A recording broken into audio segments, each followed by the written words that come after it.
In today's lesson, we're going to have a look at calculating bearings using our angle facts. This could be angles on a straight line, angles at a point, or any of the rules for our angles in parallel lines. We also need to remember the definition of a bearing. A bearing is simply an angle measured clockwise from the north point, and we always write it with 3 figures. In the 2 examples below, we're asked to work out the bearings from A to B and also from B to A. There are many different ways that we can work out these answers using our angle facts, but I'm going to show you 2 so you can look at the different ways of approaching the problems. Now, the first thing we need to recognise is that every single north line is going to be pointing in the same direction, and because they run alongside each other, this means that they're parallel to each other in the question. So, looking at our first example, it's asking us to work out the bearing from A to B. So we go to point A because that's where we're going from, draw our north line going up, which we have already, and measure the angle clockwise round until we hit the line which is connecting to point B. We can work this angle out because angles at a point all add up to 360 degrees. So we can do 360 subtract 237 to work out what that missing angle is. We need to borrow from the 6, and we get 10 take away 7 is 3, 5 take away 3 is 2, and 3 take away 2 is 1, meaning this missing angle just here is 123 degrees. That also means for part A, the bearing from A to B is also 123 degrees. For part B, I'm asked to find the bearing from B to A. So thinking about what that angle is, I go to point B because that's where I'm going from and have my north line going up, and measure clockwise around until I hit the line that's joining point A. So we want this angle on the outside just here. Now, to help us work out what that angle is, I'm first going to work out this angle just here. This angle is co-interior to this angle above it. That means that 123 and this missing angle that I've just labelled add up to 180 degrees.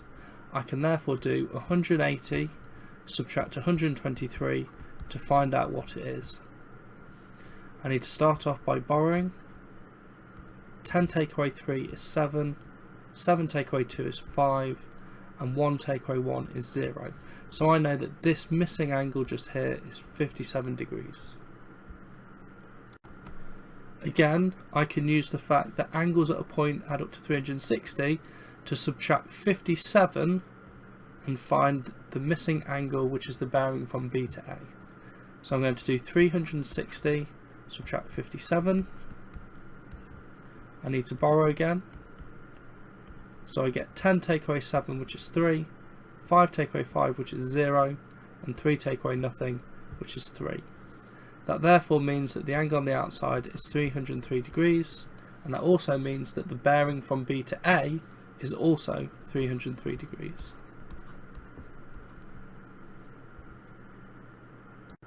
In this next example, we're given a different angle to start with. Because of this, it's probably easier to work out part B, which is the bearing from B to A first. In fact, the angle that we're given is that, because if we go to point B, draw our north line going up and measure clockwise around until we hit A, it gives us this angle that we're given. So we can start off by saying that the answer to B is 314 degrees. I can now work out part A, which is the bearing from A to B, by reversing the process of what I did last time in the previous question. I'm going to begin this by finding this missing angle just here. I can work it out because I know angles at a point add up to 360 degrees, so I can do 360 take away 314 to work out what it is. I need to borrow, so I get 10 take away 4, which is 6, 5 take away 1, which is 4, and 3 take away 3, which is 0. That gives us a missing angle of 46 degrees. That's useful because I can now use the fact that this angle and the angle 46 are co-interior, and that means that they add up to 180 degrees. I can use this fact because both the north lines that I'm given from the points are parallel to each other. So I need to do 180, subtract 46, and that will tell me what the angle is.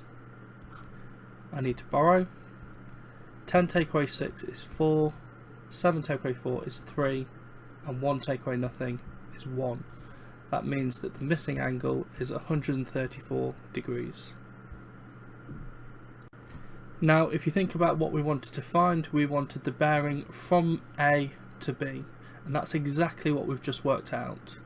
We're going from point A, so we've got our north line coming out of it, we measure clockwise around until we hit the line which is joining to point B, and that is the angle 134. So I can say that for part A the bearing is 134 degrees.